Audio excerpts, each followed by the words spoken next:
Lah ini ya beda ya, mungkin dusta adalah jalan ninjanya Kainama, lihat di video.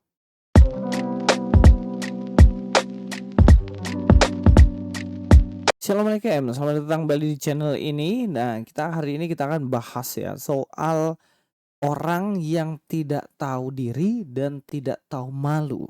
Bahkan masih punya muka untuk nunjukin dirinya di media sosial. Siapakah mereka?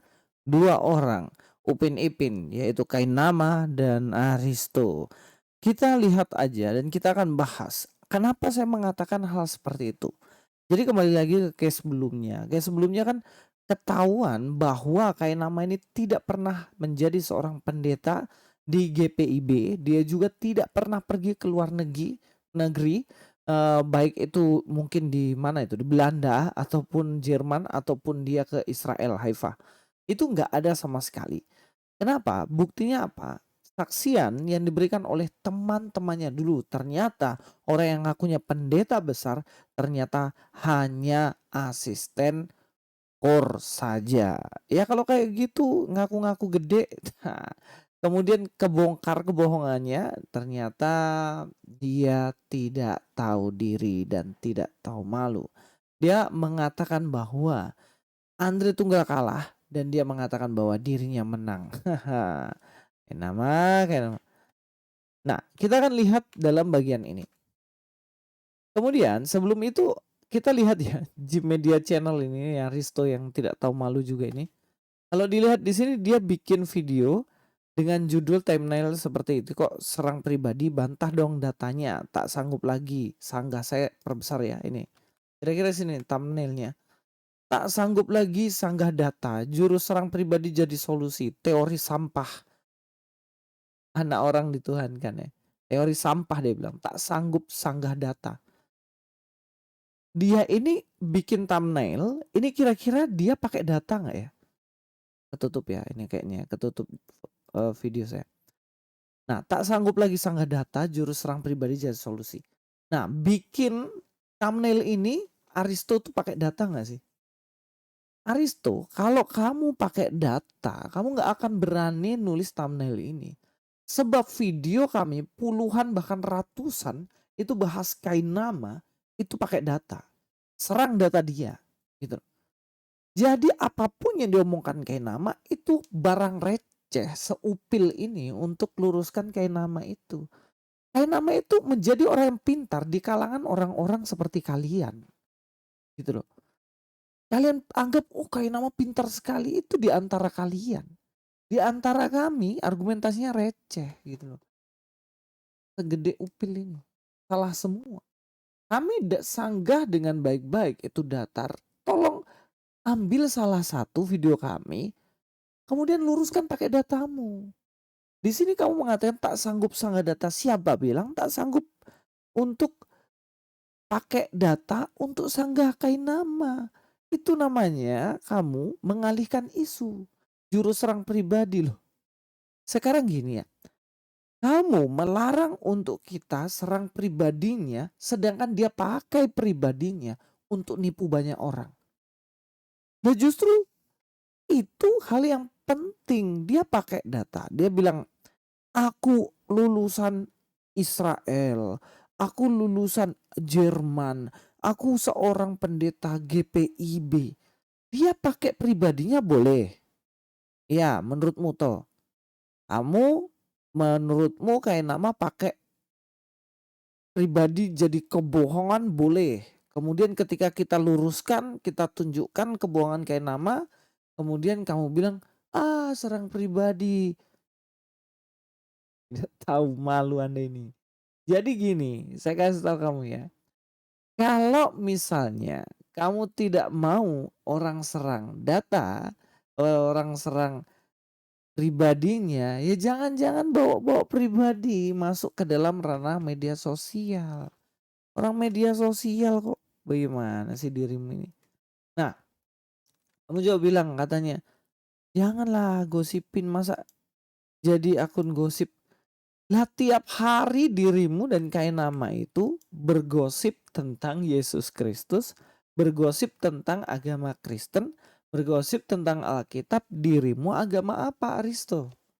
Kamu kan agama Islam, bahas Al-Qur'anmu. Kamu agama Islam, gak bahas Al-Quran, bahas Alkitab.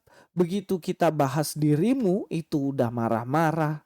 Itu namanya orang tidak tahu malu. Malu dikit lah. Dan juga selanjutnya ya, yang paling bikin saya gak masuk akal dengan dirimu, Aristo. Kainama itu udah ketahuan bohong, iya kan? Dia itu udah ketahuan bahwa dia nipu. Nggak cuman orang Kristen yang ditipu, tapi juga kamu ditipu sama Kainama. Dan juga teman-temanmu juga Muslim ditipu sama Kainama. Tapi dia malah kamu belain. Lah kok orang pembohong kamu belain itu loh, tuh. Kalau kamu berpijak pada kebenaran, ada temanmu bohong, kamu tegur, Aristo. Kayak kami dong, di YouTuber Kristen, ada yang teman kami salah, kami tegur gitu loh. Bukan dibelain. Wah, udah temen salah dibelain lagi. Berarti kamu sama kayak nama sama-sama bohong dong. Produksi konten-konten hoax, hoax, konten-konten bohong kok diproduksi. Aduh. Sebenarnya gini ya, kebohongan itu justru menunjukkan kekalahan yang sangat-sangat telak. Dalam sebuah perdebatan, itu bukan ototnya doang ketika ngotot terus kamu anggap kamu menang. Pernah kan? Kita pernah ketemu ya. Saya debat sama Aristo. Kemudian Aristo bilang, "Luis, emangnya kamu bisa pakai bahasa-bahasa Arab, bahasa Ibrani?" "Sorry ya, kami nggak pakai bahasa Indonesia. Jadi kami semua pakai Ibrani." Kemudian saya tanya, "Aristo kok bisa bahasa Ibrani?" "Ah, nggak bisa." Lawak itu yo mikir tuh. Nah, terus ini ya, foto, foto. Nah, kalau kita lihat di sini ya, kebohongan itu adalah sebenarnya salah satu indikator kekalahan telak dalam sebuah perdebatan. Perdebatan itu kan menunjukkan siapa yang benar. Kemudian ketika yang satu benar dan juga yang satu bohong, berarti yang bohong ini udah kalah. Jadi kalau kamu bela-bela terus kayak nama dan kayak nama bilang Andre yang kalah, dia menang, itu namanya orang tidak tahu malu dan tidak tahu diri. Sudah tahu bohong, itu pasti udah kalah gitu loh. Kalau di Jepang itu ya, di Jepang itu ada satu budaya ketika dia ketahuan kalah, ketahuan dia nggak bener, dia bunuh diri dia. Karena dia malu gitu loh. Ini saya heran, orang sudah ketahuan bohong, nggak tahu malu gitu loh. Nggak minta maaf, bela diri. Ini temannya si Aristo juga ini belain dia. Aduh, sebenarnya gini, kalau seseorang itu udah ngajar yang bohong, pribadinya aja dibohongkan, apalagi ajaran, pasti melencengkan sama dia. Makanya hati-hati, sadar Aristo. Saya ini sebagai teman yang baik buat kamu Aristo. Mau sadarkan kamu, bangun, wake up, jangan tidur mulu. Kasihan aku sama kamu itu. Pakai logika dikit dulu. Supaya tahu kalau salah itu berarti harus minta maaf. Kalau salah jangan dibelain, tegur. Usah. Itu kalau pendeta udah ketahuan bohong-bohong begitu, nggak akan kepake di Kristen gitu. Makanya saya heran, ini pakai nama ini yang jadi pertanyaan saya. Alasan Anda keluar dari Kristen ini sebenarnya apa? Jangan sampai seperti Agustan ya, mungkin kecewa sama gereja, kecewa sama pendeta-pendeta, kecewa sama orang-orang istrinya sakit gak didoakan. Kemudian dia kecewa dan akhirnya dia meninggalkan Tuhan Yesus. Kamu ini kenapa kayak nama? Apakah orang-orang Kristen sebelumnya tahu kalau kamu itu pembohong, kemudian kamu udah nggak dipakai gereja atau bagaimana? Ya tolong jelaskan latar belakang itu. Gentleman, maju, ketemu orang dan katakan, "Saya minta maaf, saya sudah berbohong. Saya tidak akan bohong lagi ke depannya." Itu gentleman. Itu baru kok. Saya kasih tunjuk satu ayat Alkitab ya. Saya rindu untuk kita baca ini. Efesus 4 ayat 25. Karena itu buanglah dusta dan berkatalah benar seorang kepada yang lain. karena kita adalah sesama anggota. Susah kalau udah nggak sesama anggota, bener nggak?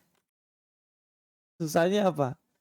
Ya ini kalau sesama anggota, ya anggota ini ya tahu lah ya. Sama anggota bisa bilang, ah jangan bersaksi dusta pada sesama. Lah ini ya beda ya. Mungkin dusta adalah jalan ninjanya kayak nama. Lihat di video.